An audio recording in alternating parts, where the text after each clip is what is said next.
Meu nome é Léo Ruggiero, né? Ruggiero vem do italiano, aí é o jeito dos cariocas pronunciarem o nome, que é Ruggiero, originalmente. E sou músico, sou multi-instrumentista, compositor, arranjador, também pesquisador, etnomusicólogo. E a Oito Baixos apareceu na minha vida por acaso. Um dia eu conheci um sanfoneiro em Petrópolis, chamado João Torquato.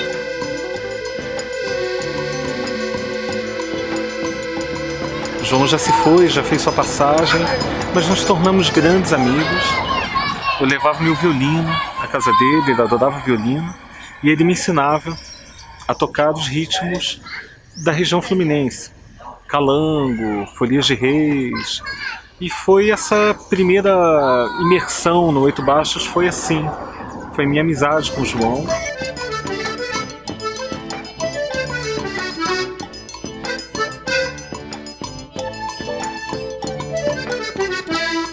E um dia o João se foi e eu fiquei com uma sanfona de oito baixos. Me interessei pelo instrumento. Um instrumento diferente, um instrumento de botõezinhos.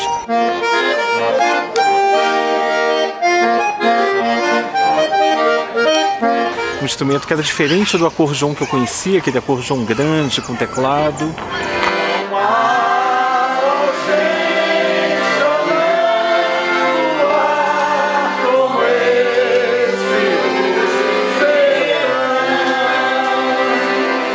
E resolvi escrever, comecei a escrever sobre um instrumento. Então começou aí essa pesquisa, foi em 2007. E tive convite para escrever um artigo para uma revista digital pela Petrobras.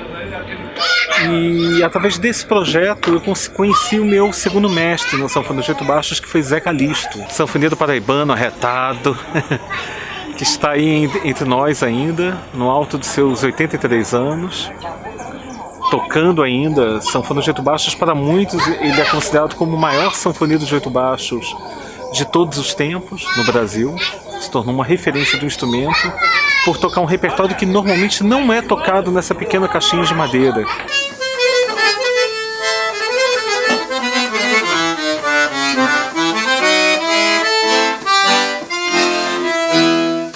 Choros, valsas, músicas complexas. Com o Zé também foi uma imersão na música nordestina. Eu já era influenciado pela música nordestina antes, já havia conhecido Hermeto Pascoal, já estava banhado da música nordestina, mas realmente foi o Zé Calixto que realmente me levou, inclusive, a ter a responsabilidade de ir ao Nordeste, conhecer melhor o Nordeste. E aí foi um período longo, um período que coincidiu com a minha pesquisa de mestrado na faculdade. Foi um período que se estendeu por um longo tempo, que gerou como frutos não apenas a dissertação de mestrado, né, com respeito aos oito baixos, um estudo etnomusicológico sobre a sanfona de oito baixos na região Nordeste, como também a realização de um documentário homônimo e um filme. Graças a dois prêmios, que foi o Prêmio Centenário de Luiz Gonzaga 2012 e o Prêmio Produção Crítica em Música da Funarte. Ambos da Funarte.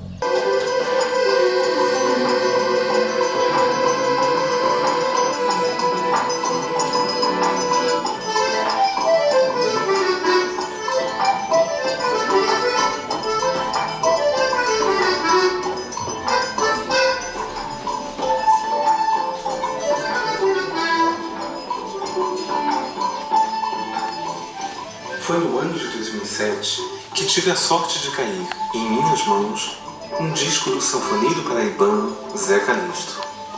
Até então, eu desconhecia a relevância de um instrumento crucial na história da música nordestina, a sanfona de oito baixos, ou como também é chamada, fole de oito baixos, pé de bode, harmônica, concertina. Sorte ainda maior foi saber que Zé Calixto vivia no Rio de Janeiro, bem perto de mim. Pouco tempo depois, fomos apresentados por intermédio de um amigo em comum, o sanfoneiro Zé do Gato. Daí em diante, sem que eu pudesse imaginar, a sanfona de oito baixos viria a ocupar um lugar muito importante na minha vida. Mas os principais sanfoneiros eu posso enumerar aqui. Joaquim Gonzaga, que é o último dos Gonzaga, é o herdeiro musical de Luiz Gonzaga. Luiz, repete Januário, Luiz, respeita Januário. Luiz, tu pode ser famoso, mas teu pai é machinhoso. Com ele ninguém vai, Luiz. Luiz, respeita os 8 baixos do teu pai. Respeita os 8 baixos do teu pai.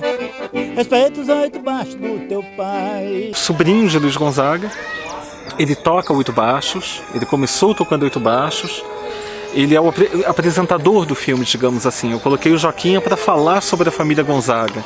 Ninguém com mais propriedade do que ele, sendo um Gonzaga, para poder falar sobre a família. É João Januário Maciel. Nome artístico, Joquinha Gonzaga. Eu até brinco. Joquinha Gonzaga, sobrinho de Gonzagão e neto de Januário. Zé Calixto, o grande Zé Calixto, né, que se torna, assim, digamos, o personagem principal do filme por ter sido meu mestre, por ter sido através dele que eu acessei esse mundo. Pode não ser muita coisa, mas a foto sendo boa, uma foto bem feita, eu dou ponto. Geraldo Correia, que ainda estava em plena atividade na ocasião do filme. E eu tinha aquela vontade, aquele desejo de tocar 8 baixos também. Ele deixava fora de sorte que tinha aqui. Arlindo dos 8 baixos, que infelizmente se foi pouco tempo depois do filme ter sido concluído. Já na ocasião do filme ele já estava em estado terminal, assim, de saúde.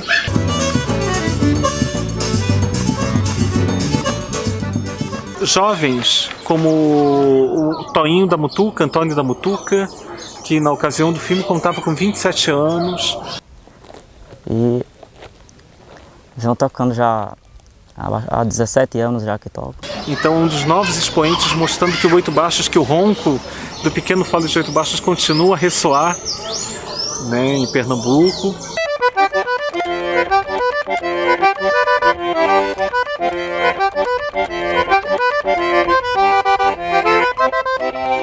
O Iveson Santos, que também é um sanfoneiro da nova geração.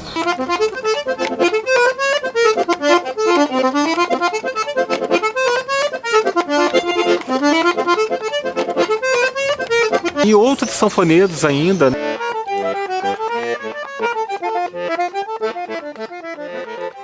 Comecei a abrir portas e praticando. Chegava em casa, treinava e as pessoas comentando com o Zé Calixto: Zé, Luizinho tá tocando muito. Tá nada, tá tocando nada. Quando eu tinha a idade dele, tocava 3 vezes mais do que ele. Eu, pronto, eu nunca vou tocar. Porque as pessoas poderiam falar para mim que eu estava tocando muito, mas para mim não interessava. Eu queria ouvir a opinião do mestre. Mas acredito que esses que eu enumerei talvez sejam os personagens principais, além de 2 pesquisadores, Leda Dias e Anselmo Alves. Com essa afinação diferenciada, essa afinação cromática, ele é um instrumento muito mais de solo do que de acompanhamento. Essa história da sanfona 8 baixo é muito importante e muito singular, porque é uma afinação única no mundo. Como a caatinga do sertão do Nordeste brasileiro é um bioma único no mundo. Que ao meu lado foram pessoas muito importantes para a documentação de estudos e de pesquisas sobre a sanfona de 8 baixos no Brasil. Hoje a 8 baixos ela mora dentro de mim, mas num outro lugar. Mas a pesquisa mesmo foi empreendida entre 2007 e 2014, que pegou 2007 e 2008, o período que eu escrevi o artigo Sanfona de 8 baixos é a música instrumental, meu principal artigo. Depois, entre 2009 e 2011, foi a dissertação de mestrado, com respeito aos 8 baixos. 2012, o documentário. E 2013, o livro. E essa coisa com respeito aos 8 baixos, devido ao fato que o instrumento, quando eu comecei a minha pesquisa, ele era visto quase como um acordeon, um instrumento que realmente não possuía recurso, que não possuía encantamento, que não possuía qualidades intrínsecas, né? Então, na verdade, o filme ele veio para desmistificar isso, para mostrar que esse instrumento tem toda uma história, tem todo um percurso, tem toda uma vida dentro dele. O filme foi uma parceria entre eu, Léo Ruggiero, Foto em Cena e Internet Filmes. Eu tenho minhas raízes fincadas no Rio, né, já há alguns anos, e foi através da Sandra, né, que convidou, que é uma pessoa ligada a ciências sociais e ligada à recuperação da euterpe lumiarense. E ela teve interesse em me chamar devido à presença da sanfona de oito baixos em Lumiar, né, em Friburgo, e pela importância que poderia ter esse trabalho para os nativos, para as pessoas da região e para as pessoas ligadas à cultura na região. Daí que veio o convite. Incrível, eu acho importantíssimo homenagear o instrumentista da terra, né? O sanfoneiro da terra, o sanfoneiro que faz a sua história na localidade. Porque nós temos muitos olhos no Brasil somente para o que há de mais midiático, né? Então, para o que há de fonográfico, radiofônico, jornalístico, e um olhar, às vezes, que não se atenta para esses instrumentistas que estão ali, muitas vezes na região, que nem tem a música como subsistência, mas que de uma forma ou de outra estão alimentando a tradição daquele instrumento. Então, no caso do oito baixos, que é um instrumento que está conectado muito com essa coisa de prática de repertórios tradicionais, repertórios muitas vezes de influência europeia, que foram aclimatados no Brasil, foram transformados, né, somados a outras influências. Então, é da maior importância realmente trazer a lembrança, trazer a memória desses instrumentistas. Então, eu fiquei maravilhado realmente pela presença e muitas pessoas que vieram, amigos também, que vieram de longe para a exibição. Fico sempre muito feliz, me sinto muito agraciado assim, com a presença das pessoas realmente para poder valorizar esse trabalho, que, como eu disse, hoje ele é um pedacinho da minha vida, realmente, da minha vida artística. Eu considero esse trabalho um trabalho artístico. Eu considero meu filme e meu livro, eu não considero um trabalho de pesquisa, propriamente. Existe uma pesquisa que fundamentou, mas eu quis fazer um filme e quis escrever um livro.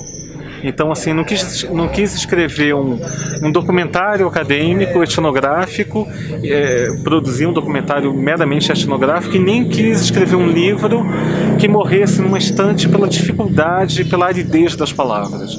Tanto que meu livro eu busco sempre, o tempo inteiro, uma linguagem que se comunica poeticamente com o leitor. Eu acredito que foi uma fase importante da minha vida, possibilitou a realização de um filme, que também era um sonho meu, a realização de um documentário, possibilitou acessar uma informação que era uma lacuna, né, nas bibliotecas, que era uma lacuna nas estantes, que era algo assim que faltava na historiografia musical brasileira. Acredito que a maior contribuição que eu tenha seja essa. E o aprendizado é aquilo que você aprende além da música que eu aprendi com os mestres, além de ter aprendido o estilo nordestino de tocar a sanfona, né, que foi realmente a minha escola, né, eu diria assim, principal, Zé Calixto, sobretudo, né. E foi também uma coisa que me influenciou muito na minha carreira musical. Né, hoje é uma coisa que eu carrego comigo, né, de maneira muito forte. Para onde eu for, eu vou estar levando isso junto comigo.